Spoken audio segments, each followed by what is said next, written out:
Salut, c'est Mortom, et bienvenue sur le podcast Inside Uranus. Dans le podcast précédent, je vous avais donné la définition de la nociception et de la douleur. Dans celui-ci, je vais vous parler des nocicepteurs. Pour faire simple, un nocicepteur est un récepteur sensoriel spécialisé dans la détection de stimulus nocifs. Il va transmettre l'information de ce stimulus nocif jusqu'à la moelle épinière, mais entrons un petit peu dans les détails. D'abord, il y a plusieurs types de stimuli nocifs. Alors, on dit un stimulus, des stimuli. Il y a de fortes chances que je risque de m'emmêler les pinceaux et que je dise des stimulus, un stimuli, mais voilà, on est bien d'accord. Un stimulus, des stimuli. Donc, il y a plusieurs types de plusieurs types de stimulus. Voilà, moi je mixe les deux, comme ça, il n'y a pas de problème. Donc, il y a plusieurs types de stimuli. Il y a les stimuli mécaniques, thermiques et chimiques. Et j'ai précisé nocifs car il ne faut pas confondre les stimuli mécaniques et thermiques non nocifs. En effet, ces derniers appartiennent au système sensoriel du toucher, du tact, ou alors de la thermoception.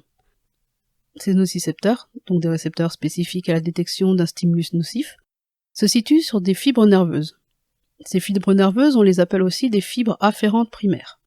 Afférente signifie qui va vers, c'est le contraire de efférente qui part de. Les noyaux de ces neurones sont principalement situés dans les ganglions spinaux et les ganglions trijumeaux. L'une des terminaisons nerveuses, celle qui détecte le stimulus nocif, va se retrouver soit en périphérie, par exemple au niveau de la peau, soit au niveau des organes internes.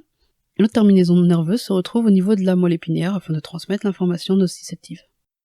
Il y a donc 3 sous-modalités, mécanique, thermique et chimique, qui sont détectées par des récepteurs spécifiques. Je vais vous donner un exemple de chaque. Une température extrême, généralement au-dessus de 42 degrés, est détectée comme un stimulus nocif thermique. Il est détecté par un récepteur que l'on appelle TRPV1. C'est un récepteur qui fait partie de la famille des récepteurs canaux TRP. Très brièvement, un récepteur canaux est un récepteur qui, lorsqu'il détecte un stimulus, va ouvrir son canal pour laisser passer des flux d'ions, que ce soit des flux sortants ou entrants. Et il s'avère que ce récepteur, TRPV1, détecte aussi un stimulus chimique qui est très connu et qui s'appelle la capsaïcine. On a certainement tous mangé de la capsaïcine, car la capsaïcine est l'un des éléments que l'on retrouve dans le piment et c'est ce qui donne cette sensation de brûlure. Eh oui, la capsaïcine active le système nociceptif et exactement le même récepteur qui détecte les stimuli nocifs chauds. Je ne vais pas m'attarder sur les autres récepteurs qui détectent les stimuli thermiques et chimiques nocifs, car souvent ils sont très mal connus.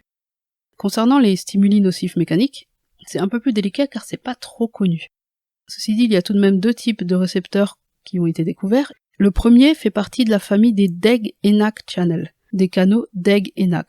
Encore une fois, c'est un canal qui, lorsqu'il détecte un stimulus, s'ouvre et laisse passer des flux d'ions. Il y a aussi un autre récepteur, nommé MRGPRD. Celui-ci est un neurone couplé à la protéine G, spécifique aux neurones sensoriels. Alors, spécifique aux neurones sensoriels, ça veut dire qu'on le retrouve principalement dans les neurones sensoriels, mais on n'est pas à l'abri de le retrouver ailleurs. Ensuite, un récepteur couplé à la protéine G est un récepteur transmembranaire, donc il se situe dans la membrane, qui, lorsqu'il détecte un stimulus, va induire un couplement avec une protéine G, et suite à ce couplement avec la protéine G, ça va entraîner une cascade de réactions dans la cellule.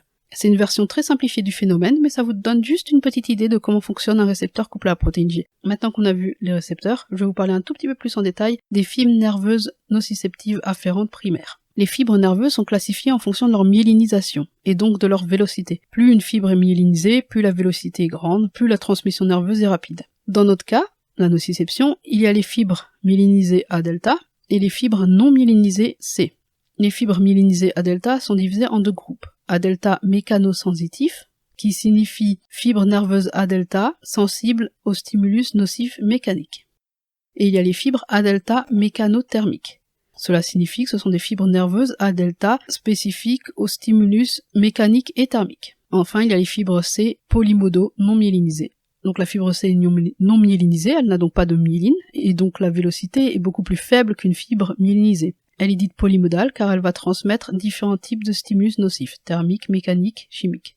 La myélinisation et donc la vélocité impliquent que les fibres A delta sont généralement responsables de ce que l'on appelle la première douleur. C'est une douleur très aiguë, très spécifique, très localisée.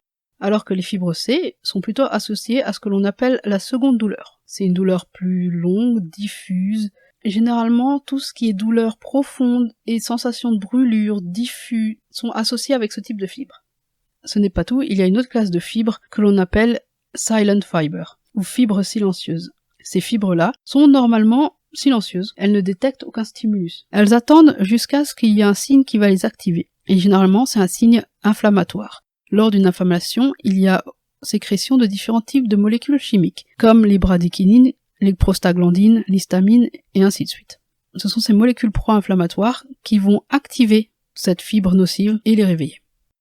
Voilà, j'espère vous avoir donné une vue globale de ce qu'est un nocicepteur à travers quelques exemples non exhaustifs.